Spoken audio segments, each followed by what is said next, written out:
Election commission వారు అడ్డగా దొరికిపోయారు. మేము అన్ని విధాల ఎవిడెన్స్ ప్రొడ్యూస్ చేసి నిన్న రాత్రి 12 గంటల వరకు కపిల్ సిబాల్ గారికి కావాల్సిన ఇన్ఫర్మేషన్ అంత ఇచ్చాం. నిన్న వారు నా హోటల్ రూమ్కి వచ్చారు. మొన్న వారిని మేము కలవడం జరిగింది. ఈ ఎవిడెన్స్తో 100% వీవీప్యాడ్లు 50% యాక్సెప్ట్ చేసినంత వరకు, బ్యాలెట్ పేపర్ యాక్సెప్ట్ చేసినంత వరకు కాంగ్రెస్ నాయకులు, కమ్యూనిస్ట్ నాయకులు సీతారాం యేచూరి గారు మరల నిన్న మాట్లాడారు. ఇప్పుడు కేరళ వెళ్ళారు. రేపు తిరిగి వచ్చిన తర్వాత మేము రౌండ్ టేబుల్ డిస్కషన్ చేస్తున్నాం. రేపు కానీ ఎల్లుటి కానీ సుప్రీంకోర్టులో ఫైల్ చేస్తున్నాం ఈ ఎలక్షన్ ఇల్లీగల్ అని. దానికి 3 రుజువులు ఇవ్వడం జరిగింది. ఒకటి, 180% ఈవీఎంలు పనిచేయటం లేదు.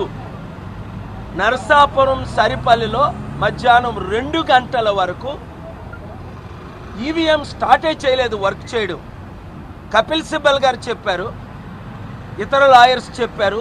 రామ్ జెట్మలానీ జూనియర్ ఆయనకు ఒంట్లో బాగాలేనందువల్ల యాక్టివ్గా ఇన్వాల్వ్ అవ్వకపోయినా వారొక 3 లాయర్లను ఇన్వాల్వ్ చేశారు. 2 గంటల ఈవీఎంలు పనిచేయకపోతే ఎలక్షన్ రద్దు చేయాలి అని నేను వేణుగోపాల్ రెడ్డి గారిని నిన్న అడిగాను, returning officer from Narasapuram. Sir నేను 50 పోలింగ్ కేంద్రాలకు వెళ్ళాను. 50లో 45 కేంద్రాలు, అది ఎమ్మెల్యే ఎంపీ కాన్స్టిట్యున్సీలో భీమవరం, నరసాపురం రుజువులతో ఇచ్చాం. 9:30 గంటలకి లూథరన్ గ్రౌండ్స్, మధ్యాహ్నం 2:30కి Lenin school Narasapuram, Lutheran grounds Bhimavaram, సరిపల్లిలో 2 గంటల వరకు. ఎవిడెన్స్ ఏంటి? లోకల్ వాటర్స్ చెప్పారు 4 రికార్డెడ్గా. అందులో మోజో టీవీ కూడా లైవ్ ఇచ్చారు. అది టైం ఫ్రేమ్ ఇచ్చి ఉదయం 7:45 నుండి మధ్యాహ్నం 2:30 వరకు ఎక్కడెక్కడ ఈవీఎం మెషిన్లు పనిచేయలేదో అవి రుజువులతో, వీడియోలతో ప్రొడ్యూస్ చేసాం. ఫోటోలు, వీడియోలు, లోకల్ వాటర్స్తో. ఇంతకన్నా రుజువు ఏంటి? మరి లేదు కదండి, మీరు ముందే చెప్పాలి కదా అన్నారు. ఎన్ని చెప్తాం మేము? వేణుగోపాల్ రెడ్డి గారు అన్నీ చెప్పవలసినవి అన్నీ చెప్పాం. వెంటనే ద్వివేది గారి దగ్గరికి పర్సనల్గా వెళ్ళి కంప్లైంట్ ఇచ్చాం. ఆయన యాక్సెప్ట్ చేశారు ఇది జరిగిందని. నిన్న కూడా నా దగ్గర మెసేజ్లు ఉన్నాయి ద్వివేది గారి. నిన్న 2 మెసేజ్లు పెట్టారు. నేనేం చేయగలను? మీరు ఎలక్షన్ కమిషన్ సీనియర్ని అడగండి, అరోరా గారిని. ఈ అరోరా గారు 15-20 మంది పోలీసులు నిన్నటి వరకు లేనిది. నేను అడిగిన 3 ప్రశ్నలు ఇన్ రైటింగ్ జవాబు అడిగాను. నాకు వర్బల్ మీటింగ్ వద్దు, నాకు కావాల్సింది ఇన్ రైటింగ్.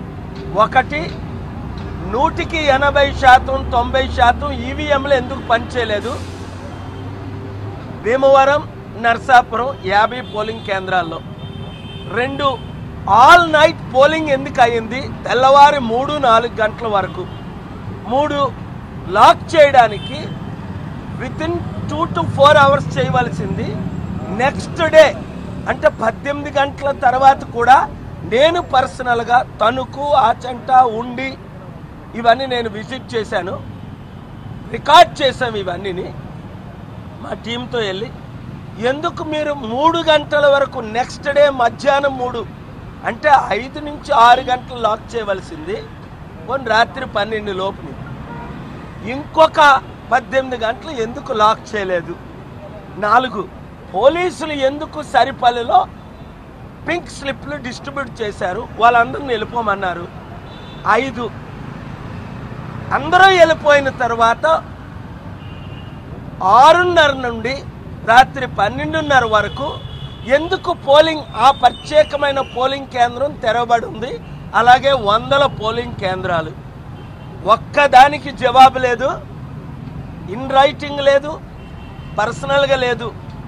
అలాగే చంద్రబాబు నాయుడు గారి ఎక్స్పర్ట్ హరిప్రసాద్ ఆయన కూడా నేను రైట్ చేసిన 6వ 7వ పాయింట్ చెప్పారు. 12వ బటన్ నొక్కితే 2వ బటన్కి 3 సెకండ్లు ఎందుకు వస్తుంది? కంప్లైంట్ చేసిన ఓటర్స్ రికార్డెడ్గా మీరు ఎందుకు కంప్లైంట్ తీసుకోలేదు? మాకు లోకల్ క్రిస్టియన్ ఆఫీసర్స్ ఉన్నారు,